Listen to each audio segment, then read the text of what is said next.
नमस्कार और स्वागत है आप सबका सौरभ सर क्लासेस में। क्लैट एग्जामिनेशन का लीगल रीजनिंग का ये थर्ड और फोर्थ वीडियो होगा। हम यहाँ पर क्वेश्चन आंसर सॉल्व कर रहे हैं डिटेल में जो आपका रिसेंट पेपर हुआ है। और मुझे पूरी उम्मीद है कि ये वीडियो आपकी काफ़ी हेल्प करेगा। आपके अपकमिंग एग्जामिनेशंस के लिए भी बहुत ज़्यादा ये मददगार सिद्ध होगा। तो स्टार्ट करते हैं वीडियो। हर एक वीडियो में आपको इम्पोर्टेंट जो पैसेज है और उससे रिलेटेड क्वेश्चंस है वो मैं आपके साथ सॉल्व कर रही हूँ। कोशिश की जा रही है कि वीडियो थोड़ा शॉर्ट ही रहे सो दैट आप पूरा वीडियो देखें और अच्छे से समझने की कोशिश भी करें कि किस तरह के क्वेश्चन बनते हैं। इससे पहले कि मैं आज का वीडियो स्टार्ट करूं, एक छोटा सा इंट्रोडक्शन दे देते हैं कि अगर आप जुड़ना चाहें चैनल के साथ तो ये है Telegram channel doctor Saurabh sir classes.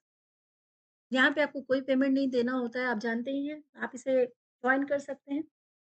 Bharat में होने वाले जितने इंपॉर्टेंट एग्जामिनेशन है सबकी नोटिफिकेशन आपको इस चैनल पर मिल जाएगी। कॉन्टैक्ट नंबर है 9836793076। यदि आप कोई कोर्स परचेज़ करना चाहें, ये आप कोई भी मान लीजिए कोई आपको क्वेरी है, कुछ काउंसलिंग करना है, कुछ भी आपको बिल्कुल आपका स्वागत है। आप नंबर पे एकदम कॉन्टैक्ट कर सकते हैं, ठीक है? तो चलिए स्टार्ट करते हैं आज की क्लास। आज की क्लास में ये पैसेज है द 42nd कॉन्स्टिट्यूशनल अमेंडमेंट। बहुत इंपॉर्टेंट अमेंडमेंट है। अगर आप लॉ पढ़ रहे हैं, if you want to pursue law, तो ये जितने भी इम्पोर्टेंट डिस्कशन हो रहे हैं इसे बिल्कुल मिस मत कीजिएगा। ओके, तो the 42nd constitutional amendment act 1976 बहुत ज्यादा इम्पोर्टेंट है। ठीक है, तो यहाँ पर इंट्रोड्यूस किया गया कुछ कॉन्सेप्ट कि इन्वायरमेंट से रिलेटेड जो प्रोटेक्शन होना चाहिए, राइट्स होना चाहिए स्टेट का, वो सब मेंशन किया गया और कुछ आर्टिकल मेंशन किए गए। एक आर्टिकल है 48A और एक है 51AG। ठीक है, बहुत सारी ऐसे जजमेंट हुई हैं जहाँ सुप्रीम कोर्ट को स्टेट को और उसके रेजिडेंट्स को कुछ फंडामेंटल ड्यूटीज प्रिजर्व करने के लिए कहा गया ताकि वो प्रोटेक्ट कर सके नेचुरल रिसोर्सेज को। ठीक है, जो रीसेंट जजमेंट हुआ makes way for an enforceable right and a potential obligation on the state unless the same is overturned by an act of parliament। तो ध्यान देना है, ये एक्ट क्या है सब समझ में आएगा। India is signatory of various international environmental conservation treaties. और ये जो कंजर्वेशन ट्रीटीज हैं यहाँ पर एक कमिटमेंट की जाती है कि कम से कम हम कार्बन एमिशंस को बढ़ाते हैं, कार्बन एमिशन को रोकने के लिए, रिड्यूस करने के लिए। ठीक है, काफी स्टेप्स उठाए गए। और सीओपी होता है, सीओपी 2021। सीओपी मीन्स, सीओपी का फुल फॉर्म है क्लाइमेट चेंज कॉन्फ्रेंस। बिल्कुल आपको याद रखना है, इससे रिलेटेड क्वेश्चन बन सकते हैं। ठीक है, क्लाइमेट चेंज कॉन्फ्रेंस। तो ये कहाँ हुआ था? पेरिस में हुआ था, जगह पर 196 कंट्री ने एग्रीमेंट पे साइन किया कि वो यूनिवर्सली, ठीक है, यूनिवर्सली वो सपोर्ट करेंगे और ग्लोबल टेम्परेचर को ध्यान दिया जाएगा क्योंकि ग्लोबल टेम्परेचर जो है वो कितना बढ़ गया है इंडस्ट्रियल रेवोल्यूशन की वजह से और उसे कितना कंट्रोल किया जाएगा।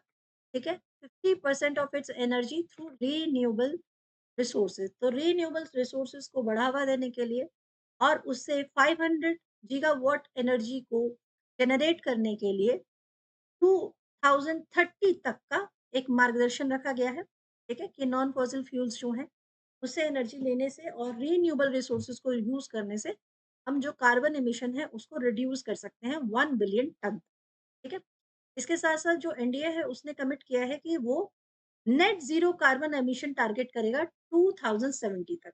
तो ऐसा कैसे संभव है? उसके बहुत सारे रीज़न्स हैं, ठीक है? उसके बाद सुप्रीम कोर्ट ने 21 मार्च 2024 को एक वर्डिक्ट जारी किया जिसमें बुलवर्क ऑफ ज्यूरिस्प्रूडेंस जो है 1986 का लिया गया और उसके थ्रू बहुत सारे अदर जजमेंट दी गई। सुप्रीम कोर्ट ने रिकॉग्नाइज किया right to clean environment along with right to clean air, water and soil free from pollution. ठीक है ना? which is absolutely necessary for enjoyment of life। इस तरह की कोई भी डिस्टरबेंस जो बेसिक एलिमेंट्स और एनवायरनमेंट को जो है नुकसान पहुंचा सकती है वो वायलेशन होगा ऑफ आर्टिकल 121। ठीक है, एक आर्टिकल और है, आप कंफ्यूज नहीं होंगे, आर्टिकल 21A और आर्टिकल 21। दोनों में क्या डिफरेंस है? मुझे ज़रा कमेंट सेक्शन में ज़रूर बताइएगा। It also established duty of state to maintain ecological balance and hygiene environment. So, although right to clean environment has existed by recognizing the right against climate change, it shall compel the state to prioritize environmental protection and sustainable development.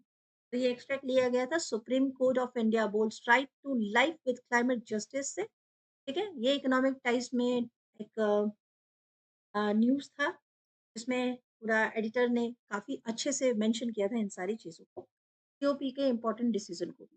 तो ये था आपका passage और इसी के base पे हम question answer solve करेंगे। तो as we have seen this in passage कि जो आपका क्वेश्चन नंबर 59 है, यहाँ पर 42nd अमेंडमेंट जो है जिसे हम मिनी कॉन्स्टिट्यूशन चेंजेस भी कहते हैं, मिनी कॉन्स्टिट्यूशन भी बोलते हैं इस अमेंडमेंट को।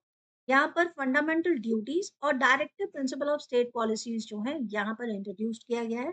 तो 2 and 3 will be the right